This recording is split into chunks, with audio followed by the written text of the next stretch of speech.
हिजाब पर वकरतो विवाद। हिजाब हमारी इज्जत है, हिजाब हमारी इज्जत है, यही हमारा साथ है, यही हमारा साथ है। चूंटणी पूर्ण, सुनावणी पूर्ण।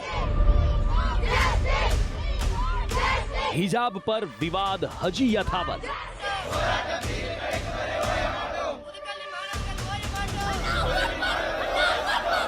हिजाब नहीं तो परीक्षा नहीं।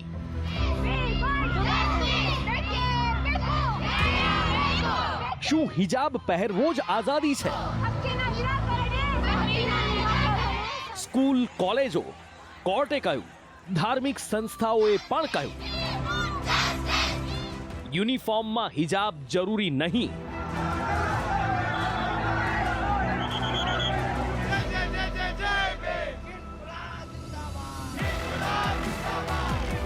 તો પછી રાજનેતાઓ, ધર્મગુરુઓને કેમ હિજાબનો મોહ?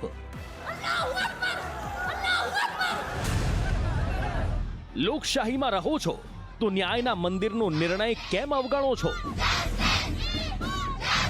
શિક્ષણના ધામને કોણ બનાવવા માંગે છે ધાર્મિક અખાડો? હિજાબને લઈને કર્ણાટક હાઈકોર્ટનો ચુકાદો। સ્કૂલ યુનિફોર્મમાં નો હિજાબ। વર્ષ 2022ની શરૂઆતથી દેશમાં વિવાદની આગ બનીને ઉભરી રહેલો હિજાબ વિવાદ 3.5 મહિના બાદ પણ શાંત નથી થઈ રહ્યો। સ્કૂલ કોલેજના વિવાદ પર હાઈકોર્ટે ચુકાદો તો સંભળાવ્યો, પણ ન્યાયપાલિકા પર ભરોસો હોવાની વાત કહેનારા હવે કોર્ટના ચુકાદાને માનવા તૈયાર નથી। નમસ્કાર, આપ જોઈ રહ્યા છો સંદેશ ન્યૂઝ, તમારી સાથે સત્યની સાથે, સંદેશ વિશેષ સાથે હું છું નુપુર।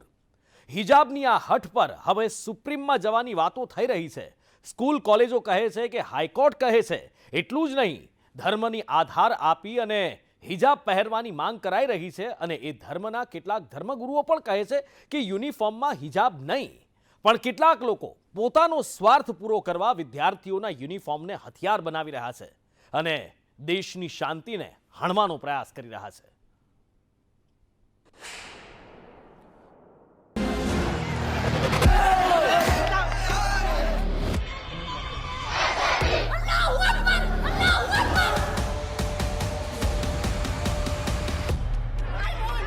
हिजाब विवाद,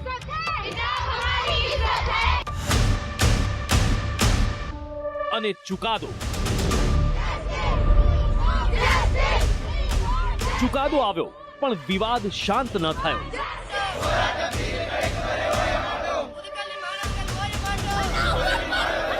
ચુકાદા બાદ કર્ણાટકમાં ફરી અશાંતિનો માહોલ।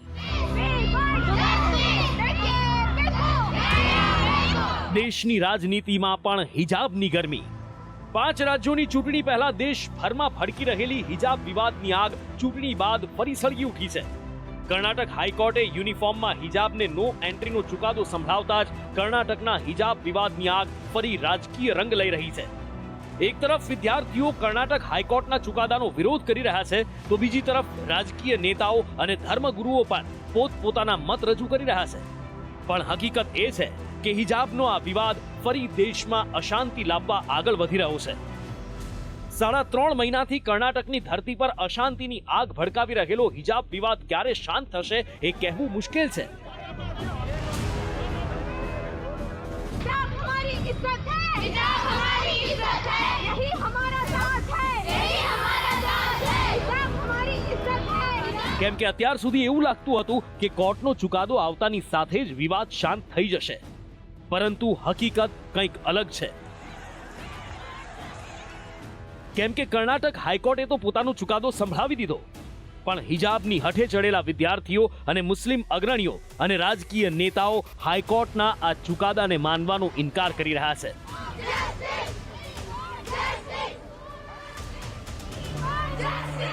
હવેથી કર્ણાટકની શાળા કોલેજોમાં હિજાબ પહેરવા દેવામાં નહીં આવે।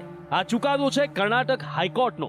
છેલ્લા 74 દિવસથી આ મુદ્દે ચાલી રહેલ ખેંચતાણ અંગેના ચુકાદામાં હાઈકોર્ટે 2 મહત્વની વાત કહી।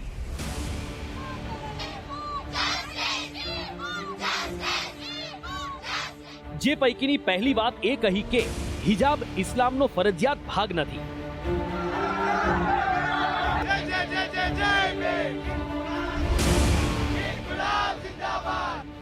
અને બીજી વાત, વિદ્યાર્થીઓ શાળા કે કોલેજનો નક્કી કરેલો યુનિફોર્મ પહેરવાની ના પાડી શકે નહીં. હાઈકોર્ટે હિજાબના સમર્થનમાં મુસ્લિમ છોકરીઓ સહિત અન્ય લોકોએ કરેલી તમામ 8 અરજીઓને ફગાવી દીધી છે. Chief justice Rituraj Awasthi, justice Krishna S Dixit અને ન્યાયમૂર્તિ ખાજી જયાબુન્નેસા મોહિયુદ્દીએ રાજ્ય સરકારના 5 ફેબ્રુઆરીના આદેશને ફગાવવાનો ઇનકાર કર્યો. આ આદેશમાં સ્કૂલ યુનિફોર્મને જરૂરી ગણાવવામાં આવ્યો હતો. ચુકાદો સંભળાવતા પહેલા હાઈકોર્ટના મુખ્ય ન્યાયાધીશ ઋતુરાજ અવસ્થીએ કહ્યું કે આ મામલે 2 સવાલો પર વિચાર કરવો જરૂરી છે. જે પૈકી પહેલો, શું હિજાબ પહેરવો એ કલમ 25 હેઠળ ધાર્મિક સ્વતંત્રતાના અધિકાર હેઠળ આવે છે? અને બીજો, સ્કૂલ યુનિફોર્મ પહેરવાનું કહેવું એ સ્વતંત્રતાનું ઉલ્લંઘન છે. ત્યારબાદ હાઈકોર્ટે શૈક્ષણિક સંસ્થાઓમાં હિજાબ પરના પ્રતિબંધને યથાવત રાખ્યો હતો. પરંતુ આ તો હિજાબની હટ છે. હાઈકોર્ટના ચુકાદા બાદ શાંત પડે એવું તો કઈ રીતે બને?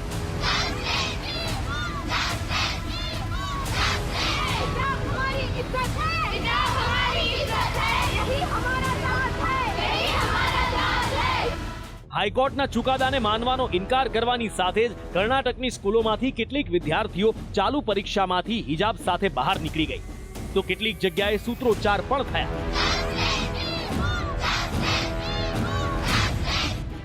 સાથે જ અરજદારના વકીલે પણ હાઈકોર્ટના ચુકાદાને સુપ્રીમ કોર્ટમાં પડકારવાની વાત કરી.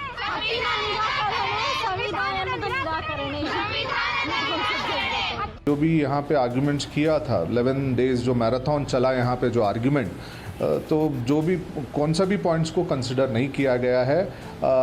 जो हमने आर्ग्यूमेंट किए थे मेन जो आर्टिकल 25 के ऊपर, 21 के ऊपर, आर्टिकल 19 के ऊपर, आर्टिकल 14, 15 के ऊपर बिल्कुल कंसिडर नहीं किया गया है. हालांकि हम कमेंट नहीं कर सकते जजमेंट के ऊपर, बट हम जो कंसेंट मिला है जो स्टूडेंट्स हैं वो दे आर नॉट सेटिस्फाइड नहीं है. इसके लिए हम सुप्रीम कोर्ट SLP फाइल कर रहे हैं. વિદ્યાર્થીઓના હિમાયતી બનવાનો ઢોંગ કરતા અને હંમેશા ન્યાયપાલિકા પર ભરોસાની વાતો કરનારા રાજનેતા અસદુદ્દીન ઓવૈસી પણ હિજાબને લઈ કર્ણાટક હાઈકોર્ટના ચુકાદાને નકારવા સામે આવ્યા અને પોતાનો રાજકીય સ્વાર્થ ખાટવા માટે હિજાબનું સમર્થન કરતા જોવા મળ્યા.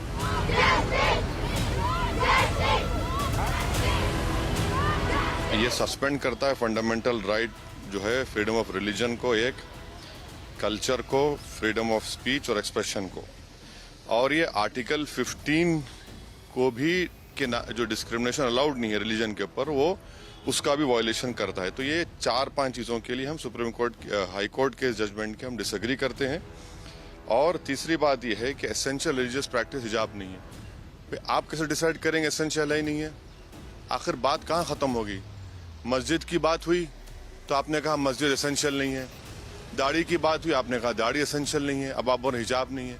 इसीलिए हम ये कहते हैं कि इसको सुप्रीम कोर्ट में अपील करने की जरूरत है. અસદુદ્દીન ઓવૈસી એકમાત્ર એવા નથી કે જેઓ હિજાબના સમર્થનમાં સામે આવ્યા હોય.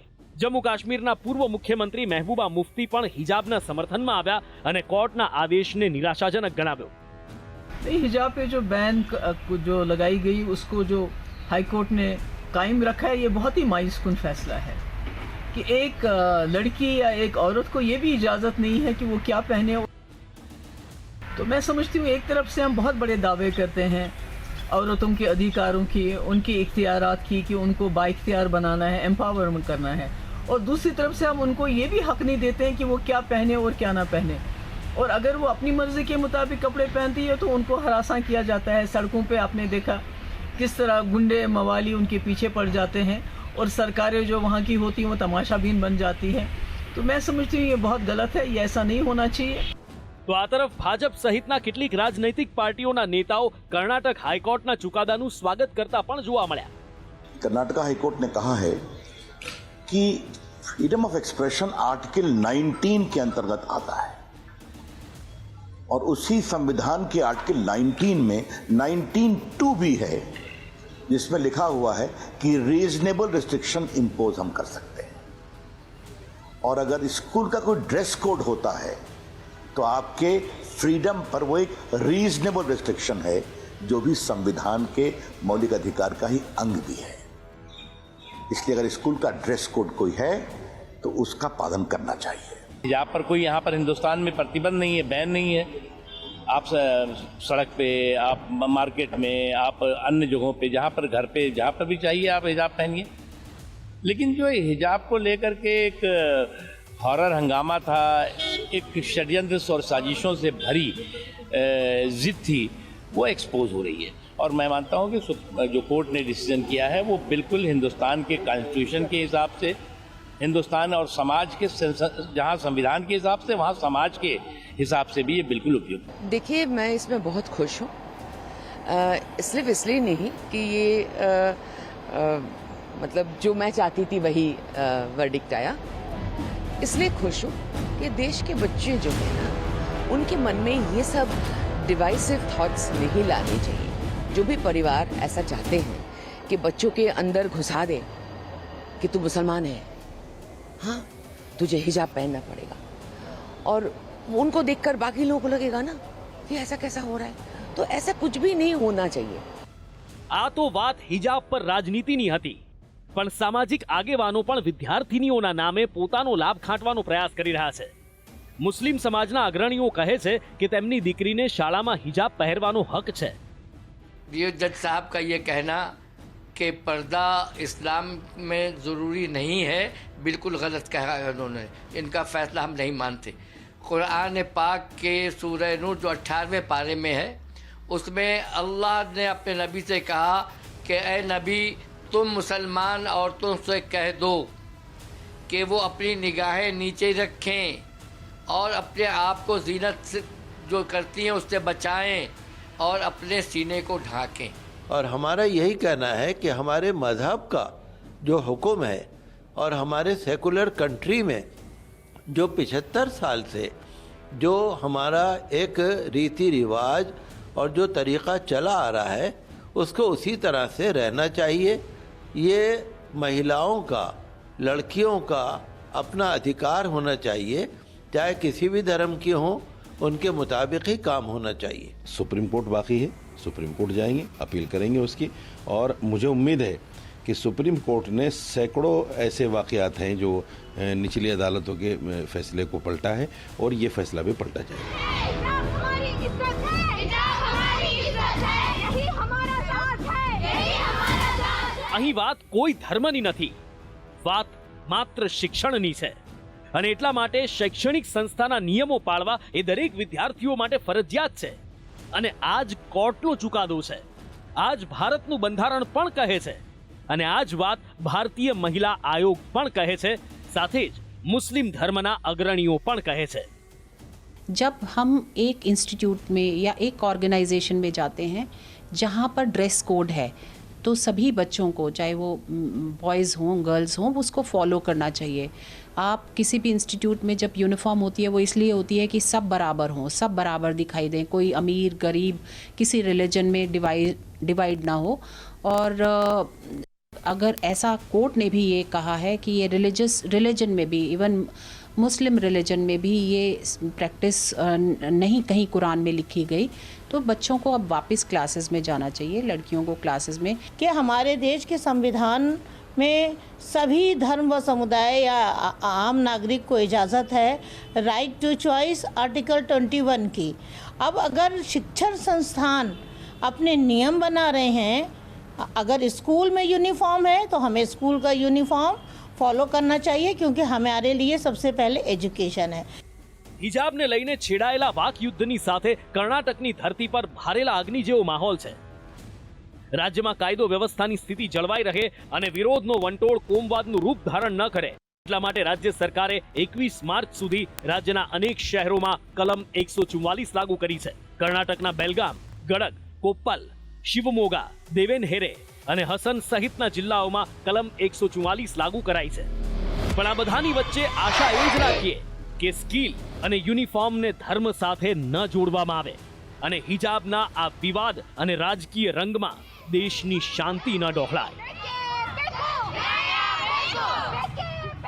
બ્યુરો રિપોર્ટ, સંદેશ ન્યૂઝ।